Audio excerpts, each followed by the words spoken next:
അസ്സലാമു അലൈക്കും വറഹ്മത്തുള്ളാഹി വബറകാതുഹു. ബഹുമാനപ്പെട്ട ഉസ്താദുമാരെ, പ്രിയപ്പെട്ട കൂട്ടുകാരെ, 33-ാം എഡിഷൻ ജില്ലാ സാഹിത്യോത്സവിൻ്റെ പ്രൗഢമായ ഈ വേദിയിൽ ഒരു കൊച്ചു കഥ പറയാൻ എനിക്ക് അവസരം തന്ന അള്ളാഹുവിന് സർവസ്തുതിയും. അൽഹംദുലില്ലാഹ്.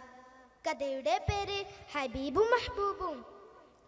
കള്ള്, പെണ്ണ്, യുദ്ധം എന്നിവയ്ക്കായി വഴിവിട്ട ജീവിതം നയിച്ചിരുന്ന 6-ാം നൂറ്റാണ്ടിലെ ജനതയ്ക്ക് മുമ്പിൽ വിശുദ്ധ ഇസ്ലാമിൻ്റെ അന്ത്യപ്രവാചകനായ മുഹമ്മദ് നബി സല്ലല്ലാഹു അലൈഹി വസല്ലമ തങ്ങൾ സത്യവും നീതിയും നന്മയും വിളംബരം ചെയ്തപ്പോൾ ആദ്യമായി പിന്തുണ നൽകിയ ഉത്തമ കൂട്ടുകാരനും മുത്തനബിക്ക് ശേഷം ഇസ്ലാമിക് റിപ്പബ്ലിക്കിൻ്റെ 1-ാം ഖലീഫയുമായ സയ്യിദുനാ അബൂബക്കർ സിദ്ദീഖ് റളിയല്ലാഹു അൻഹുവിൻ്റെ ജീവിതത്തിൽ നിന്ന് തിരു സ്നേഹത്തിൻ്റെ ചെറിയ റേഡ് ഞാൻ പങ്കുവയ്ക്കാം. കഥാനായകനെ മനസ്സിലായില്ലേ? മുത്തുനബി തങ്ങളുടെ ഉറ്റ സുഹൃത്ത് സിദ്ദീഖ് തങ്ങൾ. നിങ്ങളുടെ ശ്രദ്ധ ഞാനങ്ങ് മക്കയിലേക്ക് തിരിക്കട്ടെ. ഭൂമിയിലെ ആദ്യത്തെ ആരാധനാലയമായ മക്കയിലെ കഅബക്കരികിൽ വെച്ച് മുത്തുനബിയും കൂട്ടുകാരൻ സിദ്ദീഖ് റളിയല്ലാഹു അൻഹുവും സത്യമതം വിളംബരം ചെയ്ത് പ്രസംഗിക്കുകയായിരുന്നു. പാവങ്ങളും പീഡിതരുമായ മക്കക്കാർ ആവേശപൂർവ്വം പ്രബോധനം ഉൾക്കൊള്ളുമെന്ന് ഭയന്ന സത്യവിരോധികൾ ക്രൂരമായ ആക്രമണങ്ങളും മാരകമായ പീഡനങ്ങളും അയച്ചുവിട്ടു. അബൂബക്കർ റളിയല്ലാഹു അൻഹുവിനെ ചവിട്ടി മെതിക്കുകയും കഠിനമായി മർദ്ദിക്കുകയും ചെയ്തു. അതാ ഉത്ബത്ത് ഇബ്നു റബീഅ എന്ന ശത്രു സിദ്ദീഖ് റളിയല്ലാഹു അൻഹുവിന്റെ പൂമുഖത്ത് ചെരുപ്പ് കൊണ്ട് ആഞ്ഞടിക്കുകയും ശരീരമാസകലം മുറിപ്പെടുത്തുകയും ചെയ്തു. വേദനാജനകമായ ഈ രംഗം സഹിക്കാനാകാതെ ബനൂ തൈം ഗോത്രക്കാർ ഓടി വന്ന് ശത്രുക്കളുടെ കരങ്ങളിൽ നിന്ന് ജീവനറ്റ പോലെയുള്ള സിദ്ദീഖ് റളിയല്ലാഹു അൻഹുവിന്റെ ശരീരം പിടിച്ചു വാങ്ങി തുണിയിൽ പൊതിഞ്ഞ് വീട്ടിലേക്കോടി.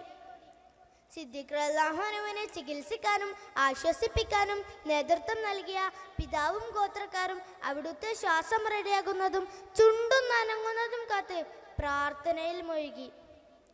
വൈകുന്നേരമായപ്പോൾ ബോധം തെളിഞ്ഞ സിദ്ദീഖ് റളിയല്ലാഹു അൻഹു ആദ്യമായി വിട്ടത് അള്ളാഹുവിൻ്റെ റസൂലിന് എന്തെങ്കിലും പറ്റിയോ എന്നായിരുന്നു. കൂടി നിന്നവർ അത്ഭുതപ്പെട്ടു. ഉമ്മുൽ ഖൈറിനോട് സിദ്ദീഖ് റളിയല്ലാഹു അൻഹുവിന് ഭക്ഷണവും വെള്ളവും നൽകാൻ ആവശ്യപ്പെട്ടു. ജനങ്ങൾ പിരിഞ്ഞപ്പോൾ ഭക്ഷണം കഴിക്കാൻ നിർബന്ധിച്ച ഉമ്മയോട് സിദ്ദീഖ് റളിയല്ലാഹു അൻഹു റസൂലിനെ പറ്റി തന്നെയാണ് ചോദിച്ചു കൊണ്ടിരുന്നത്. ഭക്ഷണം നിരസിച്ച് വീണ്ടും വീണ്ടും മുത്തുനബിയെ ചോദിച്ചപ്പോൾ നിന്റെ കൂട്ടുകാരനെ സംബന്ധിച്ച് എനിക്കൊന്നും അറിയില്ലല്ലോ ഉമ്മ പറഞ്ഞു. അപ്പോൾ ഉമ്മു ജമീലിന്റെ അടുത്ത് ചെന്ന് നബിയെ അന്വേഷിക്കാൻ അപേക്ഷിച്ചു. ശത്രുക്കളുടെ ആക്രമണം ഭയന്ന് സത്യമതാശ്ലേഷണം മറച്ചു വെച്ച ഉമ്മു ജമീൽ ഉമ്മയുടെ കൂടെ സിദ്ദീഖ് റളിയല്ലാഹു അൻഹുവിന്റെ സമീപത്തെത്തി. അർക്കമിന്റെ വീട്ടിൽ സുരക്ഷിതമായി വിശ്രമിക്കുന്ന അള്ളാഹുവിൻ്റെ റസൂലിന്റെ സുഖവിവരം അറിയിച്ചു. അപ്പോൾ സിദ്ദീഖ് റളിയല്ലാഹു അൻഹു വീണ്ടും പറഞ്ഞു, റസൂലിനെ കാണാതെ ഭക്ഷണമോ വെള്ളമോ ഞാൻ കഴിക്കില്ല. അപ്പോൾ അവർ തങ്ങളെ റസൂലിന്റെ അടുത്തേക്ക് കൊണ്ടുപോയി. കൂട്ടുകാരനെ കണ്ടപാടെ തിരുദൂതർ സല്ലല്ലാഹു അലൈഹി വസല്ലമ തങ്ങൾ എന്തു ചെയ്തെന്നോ കെട്ടിപ്പിടിക്കുകയും ശത്രുക്കൾ ചതച്ചരച്ച പൂമുഖത്ത് തുരതുരാ ചുംബിക്കുകയും അതുവരെ ഇസ്ലാം ആശ്ലേഷിക്കാത്ത ഉമ്മയ്ക്കും സത്യവിരോധികൾക്കും നരകശിക്ഷയിൽ നിന്ന് മോചനം കിട്ടാൻ മനമൊരുകി പ്രാർത്ഥിക്കുകയും ചെയ്തു. നോക്കൂ കൂട്ടുകാരെ, സിദ്ദീഖ് റളിയല്ലാഹു അൻഹുവിന് നബിയോടുള്ള സ്നേഹം ഇങ്ങനെയായിരുന്നു.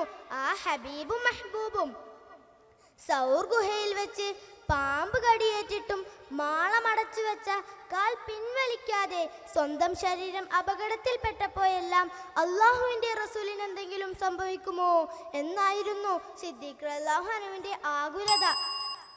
ദുനിയാവിലും ഖബറിലും സ്വർഗത്തിലും റസൂലിന്റെ ഏറ്റവും അടുത്ത് നിൽക്കാൻ സിദ്ദീഖ് റളിയല്ലാഹു അൻഹുവിന് ഭാഗ്യം ലഭിച്ചത് പ്രവാചക സ്നേഹത്തിന്റെ ഫലമായിട്ടാണ്. അവരെ മാതൃകയാക്കി മുത്തുനബിയെ സ്നേഹിച്ച് നബിക്ക് ഇഷ്ടപ്പെട്ട കാര്യങ്ങൾ ചെയ്തും ഇഷ്ടപ്പെടാത്തത് ഉപേക്ഷിച്ചും ജീവിത വിജയം കൈവരിക്കാൻ അള്ളാഹു തൗഫീഖ് നൽകട്ടെ. ആമീൻ. ഞാൻ അവസാനിപ്പിച്ചോട്ടെ കൂട്ടുകാരെ. ഇതുപോലുള്ള കൊച്ചു കഥകളുമായി നമുക്ക് വീണ്ടും കണ്ടുമുട്ടാം. അസ്സലാമു അലൈക്കും വറഹ്മത്തുള്ളാഹി വബറകാതുഹു.